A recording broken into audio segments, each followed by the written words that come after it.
You can never play it too safe when it comes to personal hygiene. Admittedly, I take this idea to the extreme. When it comes to what I do to make myself presentable, the list is endless. From taking 3 showers every day to my all-access pass to a nearby men's spa. Most people find my routine to be a bit over the top. What they don't understand is how necessary my habits actually are. You see, I work for a company called LAF Hauling, an operation that deals in rentals of large, open-top dumpsters. Long story short, hauling dumpsters around is hard work, and it's not an exceptionally clean task. I am filthy by the time my day is finished. Frankly, what I do in my downtime to make sure I'm feeling clean shouldn't really be anyone else's business. With that being said, these things tend to come to light when you're surrounded by blue-collar guys, and they are relentless. Either way, I've yet to apologize for the way that I am, and I certainly don't intend for that to change. In fact, it wasn't until recently that my habits of self-pampering stopped expanding in scope. It all started a few months back, when I got a notification about a raffle that I had entered online. Apparently, I had won a free box of men's grooming products. The company was known as Dr. Squatch. I couldn't say that I'd ever heard of them. And honestly, I couldn't say I even remembered entering the raffle in the first place.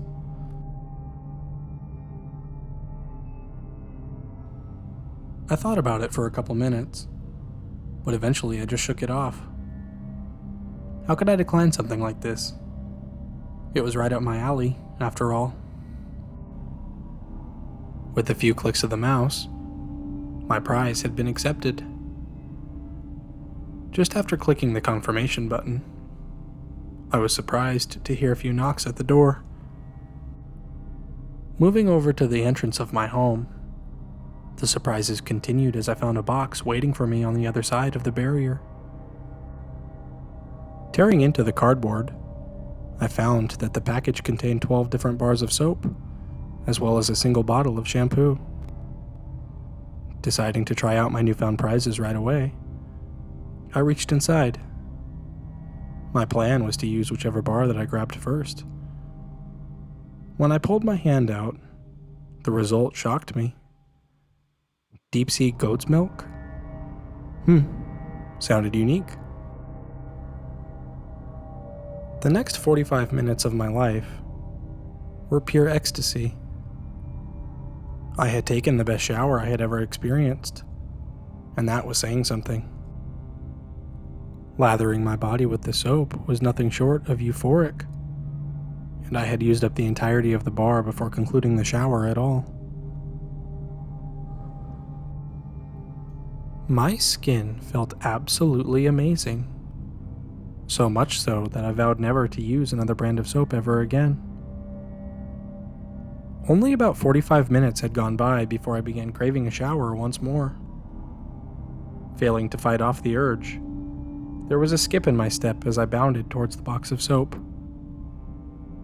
Reaching in, I selected a bar that read Birchwood Breeze across the front. A smile formed on my face as I moved towards my shower. It may not come as a surprise, but just like the first time, the bar did not survive the shower session. It was clear that there was a problem. I didn't have enough soap. With only 10 bars left, my supply would quickly be depleted if I didn't take action. Fortunately for me, signing up for a subscription was easy. Only a few slight changes needed to be made to the default options. After changing the request from 1 package every 3 months to 3 times a week, I was in pretty good shape. With a steady stream of product established, cleansing my body with the sweet nectar of Dr. Squatch became the highlight of my life. From fresh falls to summer citrus, pine tar to eucalyptus Greek yogurt, each bar felt made for a king. I had even begun experimenting with several deodorant options that they offered as well. My little slice of heaven went on undisturbed for months, until the day the addiction made me late for work, that is. When I awoke on the floor of my bathroom one morning, bars of soap lay on the ground surrounding my mostly naked body. Donning only a pair of underwear, I chuckled to myself as I tried hard to remember what had happened the night prior. My cell phone laid face down on the floor next to me. Turning it over, my heart sank as I read the time facing back towards me. It was 1 o'clock, and I was as late to work as it gets. My stomach turned from within as I came to the conclusion that there was no time to shower. Jumping up, I got dressed as quickly as possible before running out the door. Looking back on it, I'm not sure why I wasn't thrown off by the pitch-black environment that greeted me outside my front door. My only priority had been getting to my car and getting to work as fast as I could. Aiming to avoid traffic, I elected to take back roads to my destination. As my vehicle made its way through the rural part of town, I began putting the pieces together. It wasn't 1 o'clock p.m. It was 1 o'clock in the morning. What the hell had I been thinking? How could I have been so clueless? It was still dark outside, and there were no other people on the road. Just as I began turning my steering wheel to make a U-turn, a giant creature emerged from the nearby tree line. The thing was massive, and it had a set of large horns protruding from its head. It made no attempt to escape from the path of my car, and just as I deduced it to be a male deer, we collided. They say your life flashes before your eyes when you have a near-death experience. I, on the other hand, had flashbacks of my most recent shower. The images dissipated from my mind just in time for me to see the buck running back into the forest. Apparently, he had done more damage to my vehicle than I had done to him. My car was in pretty bad shape, but it was mainly aesthetic rather than structural damage. After I took a moment to catch my breath, I was surprised to see that it drove just fine. Making my way home, the accident played over and over in my mind. There was something strange about the animal I had hit. Something familiar that I couldn't quite put my finger on. Pushing the thought from my head, the last thing on my agenda for the night was to get home and back into bed. I called out from work the next day. I really tried to get up and ready, but a strange shakiness had overtaken both of my hands. More important, anyway, was assessing the damage that had been done to my car. When I moved outside, the vehicle looked just as bad as I expected. The entire front end didn't even appear to be salvageable. It was a wonder that I was able to drive it home the night prior, and I pondered my next move. As I did so, something caught my eye. Fibers of short, light brown hair remained stuck all over the front bumper.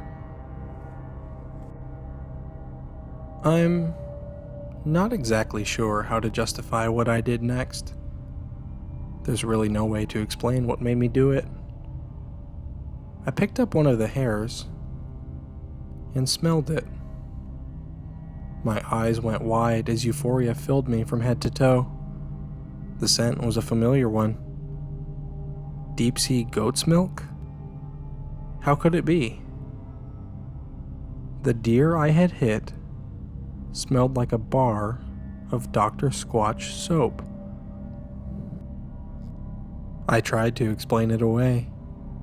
telling myself that the scent must have been coming from my own skin. My optimism was short-lived, however, as I pulled more fibers of hair from the vehicle. They all smelled the same. This sent my mind into overdrive. What could this possibly mean? It didn't even make any sense. Deciding that I needed a break, I made my way back into the house. As I sat down on the couch, my focus shifted to a different concern. A Dr. Squatch order was scheduled to arrive today, but I was far from excited about it. What had previously filled me with joy now caused a sense of uncertainty. The accident began replaying in my head once again, and I decided to do what I always did to blow off steam: take a shower. Although the soap around me was my main course of anxiety, the hot water quickly began to melt my problems away. After several minutes had gone by, it was as though the events of the morning hadn't happened at all. Just as my shower concluded, a notification dinged from my cell phone. Checking the device, I saw that the noise indicated a Dr. Squatch order had arrived. Forgetting my previous concerns entirely, I scurried to the front door. When I opened it, the sight on my front porch shocked me. Sitting there was a package, but it was torn to shreds. Bars of soap lay scattered down the stairs that led to my front door. The mess in front of me was surprising, but only one course of action made sense. I began picking up the bars of soap that lay strewn about. Had the delivery driver done this?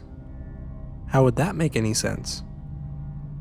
As I collected the items, another detail stuck out to me.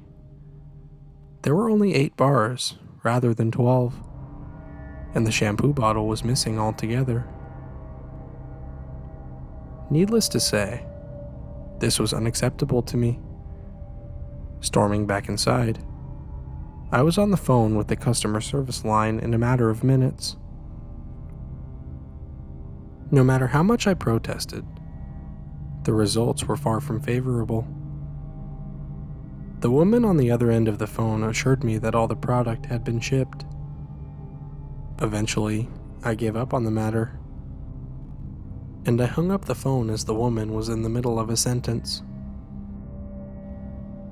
Despite my frustration, there was enough soap stashed in my house to make up for the missing bars. In the end, I knew I'd make it through. What I didn't know was just how bad my problem was going to get. The next couple of days were uneventful. I went back and forth between home and work, with daily trips to the spa in between. Things didn't start to go downhill until the next day my Dr. Squatch order was scheduled to arrive. I'd been taking an Uber to and from each of my destinations. My car was simply in no state to be driving. As I arrived home that day, yet another surprise awaited me in my front yard. Eating grass from my front lawn was a large deer. It was impossible to know for sure, but I was convinced that it was the same animal from several days before. The buck in front of me looked exactly the same, and it paid me no mind as I exited the vehicle. Walking slowly past the deer and towards my house, a familiar scent permeated the air. Deep-sea goat's milk. I didn't let the deer out of my sight as I continued towards my house. There was no denying it anymore. Something wasn't right about the creature in my front yard. I spent the next few hours standing behind my living room window, watching as the deer moseyed around. Having grown bored by the normal behavior of the thing, a shower seemed in order. Just as I retreated from the window, my doorbell rang. Assuming my package had arrived, I moved to the door before swinging it open. On the other side of the barrier was the deer. Gone entirely was the typical behavior, and in its place was something I couldn't explain. The animal was running on two legs. It moved with impressive speed, having already cleared my front stairs and half of my driveway. With hooves clopping against the concrete, it moved in the direction opposite my house. This is when I saw it. A package, punctured by the buck's right antler, dangling as it ran away. He had stolen my package. Guns had never really been my thing, but I'd inherited a .30-06 rifle from my late grandfather, and my newfound rival had made things personal. Electing to report my package missing, I received confirmation that another would be sent the following day. A plan began formulating in my head. The following day, I'd simply wait outside for the delivery to arrive. With my rifle close by, I'd wait all day if I had to, and if the deer tried anything, it'd be the last thing it ever did. When the following day rolled around, that's exactly what I tried to do. After placing a lawn chair outside my front door, I simply sat and waited. As I had expected, the driver didn't arrive at my house until the late afternoon, no doubt a result of the last-minute order. Immediately after the man hopped out of his truck, it became clear that escalating the situation had been a mistake. When the driver opened the back door of his truck, a figure exploded out from under my front porch. I knew immediately that it was the deer, and the next few moments only confirmed what my gut had felt. With impossible speed, it bounded towards the driver on all fours. The animal was quickly upon the man, and my life is forever scarred by what happened next. Once again, the creature stood up on its hind legs, becoming eye level with the human it now squared up to. Appearing absolutely perplexed, the man simply stared back. The deer, however, wasted no time in accomplishing its goal. I watched as the animal reared back before throwing a swift right hook at his target. Its hoof connected with the man's jaw, sending him sprawling down onto the concrete. Shaking it off, he scrambled backwards, away from his attacker. The beast had other plans. Moving with a full head of steam, it walked over to the man before throwing a barrage of punches.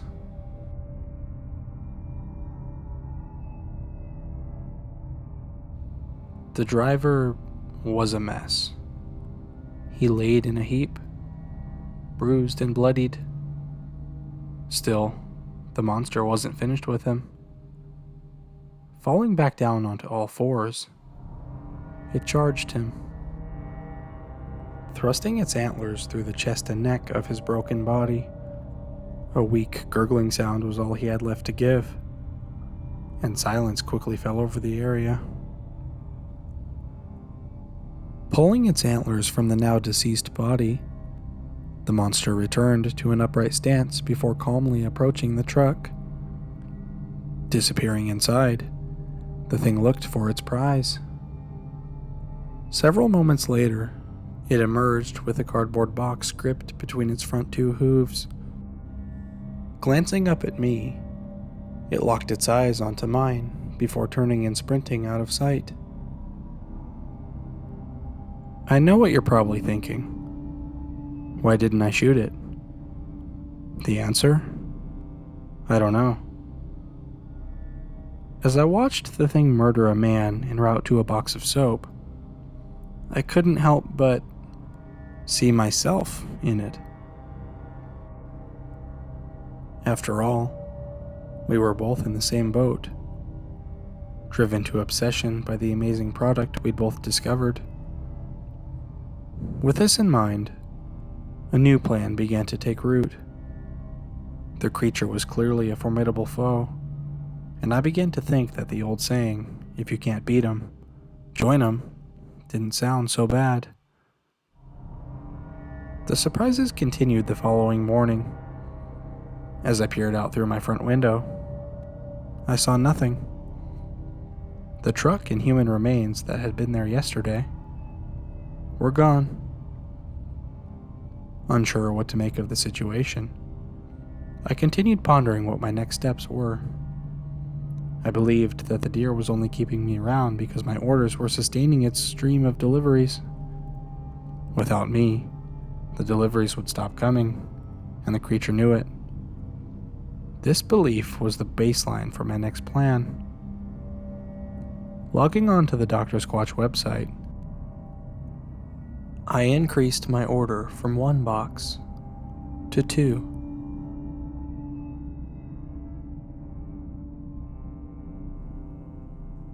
When the delivery day arrived, I was ready. Waiting outside once again, I stood by the road this time. The truck arrived earlier than the previous one had, and I was counting on it to draw the deer out just the same. It didn't take long to confirm that the creature would, in fact, be showing its face. Meeting the driver just as he was exiting the truck, we began walking together towards the rear. He flung the back door open before beginning to rummage through the packages inside. Just as he began doing so, the sound of hooves colliding against pavement assaulted my eardrums once more. It was coming. Luckily, the delivery driver turned to hand me my packages just in time. His eyes grew wide as he looked at something behind me, indicating that the thing wasn't far off. Whipping my body around, I held one of the packages out towards it. The creature froze. Apparently it wasn't sure how to react. I didn't know if it would understand me, but I chose to speak anyway. "One's for you. I get it. I'm obsessed with it myself." Furrowing its brow, the deer took the package from my hands, looking down at it as he did so. Silence fell between us, and describing the scene as tense would be an understatement. The deer continued to stare down at his package for several moments, before bringing his head up and looking at me once again. We made eye contact for a moment, but it quickly brought its gaze back down, now peering at the remaining package I had in my own hand. In that split second, I got the message. It wanted both of the packages. 1 out of 2 didn't cut it. There was no time to react. The deer dropped its package before squatting down and Spartan kicking me across the yard. My body smashed into the garage door, knocking the wind from my lungs and leaving me immobilized. Writhing in pain, I watched as the creature turned his attention to the delivery driver. He appeared to be terrified, but he did nothing as the deer placed both hooves on either side of his head before swiftly snapping his neck. Lifeless, the body crumpled onto the ground. Next, the animal turned before slowly walking in my direction. I only had one more idea. Removing my cell phone from my pocket, I went to the Dr. Squatch website and canceled my subscription. A confirmation message blared from the screen, prompting me to flip the phone around to show to my attacker. The thing froze mid-stride, its eyes locked onto my screen. As soon as I showed the creature what was on my phone, it crumpled into a pile of dust. I've been sitting against my garage door for nearly an hour now. I have no idea what to do next. A dead body and an idling truck lay at the foot of my driveway. and I have a sneaking suspicion that they won't be disappearing as easily as the last ones did.